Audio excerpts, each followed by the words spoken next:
Hi, this is Linda, Talk and Tap, and today I wanted to tap with you, if you're interested in doing so, on the topic of self-sabotage.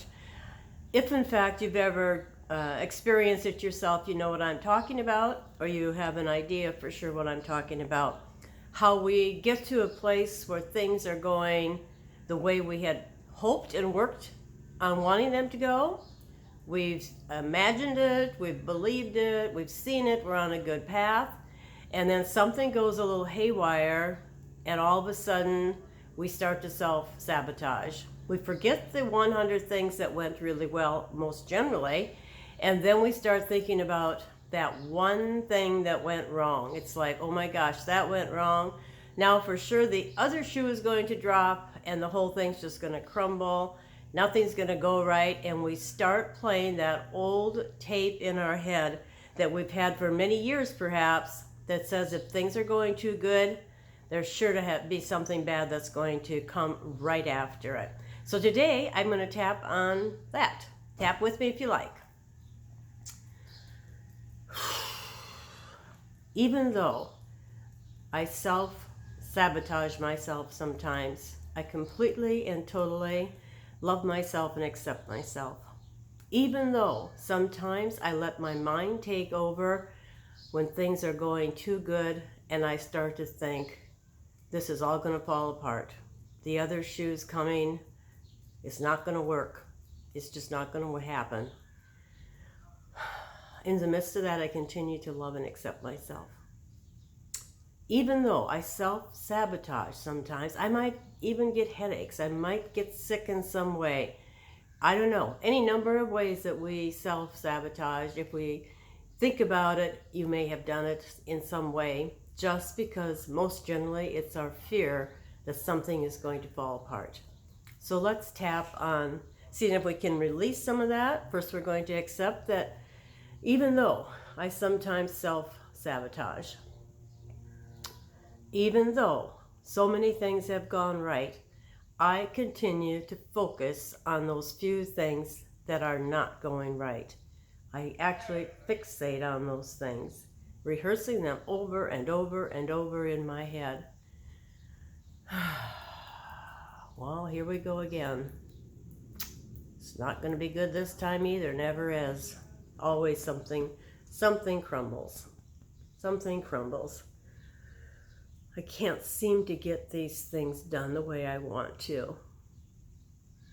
The truth is, you have to believe what it is you want to see it. You have to believe it to see it.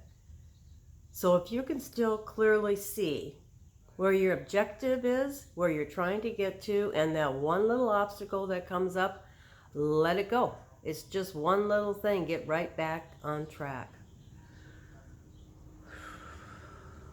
I've had this feeling before. Things start to crumble. My mind starts to work overtime. It's not going to work for you this time either. We set ourselves up with language like that. So let's go ahead and imagine now everything is going to go all right. It may not be the way you had planned it, but sometimes little bumps are just the way it is, and is actually getting us in the right direction. Before we realize it, we're back on track. So release that old tape. Release it at a cellular level. I don't care how far back it goes.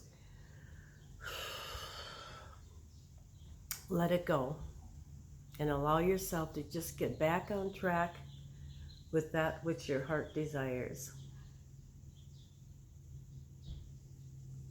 Just take your time and look again at what you believe is true for you and what you're working towards, and see that as clearly as possible, and allow yourself to get back on track. This is just a hiccup. It will go away. The other shoe is not going to drop. You simply have to stay connected to what it is you're working towards. What it is that you believe is happening to you, for you, with you, around you, and see clearly what that is. And on a cellular level, release all those old tapes, those old patterns of self-destruction, self-sabotage, playing a head game with you.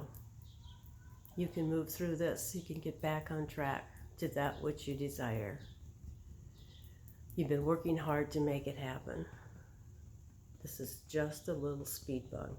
Just breathe in, breathe out, let it go. You are on track in body, in mind, and spirit. Allow yourself to enjoy the process.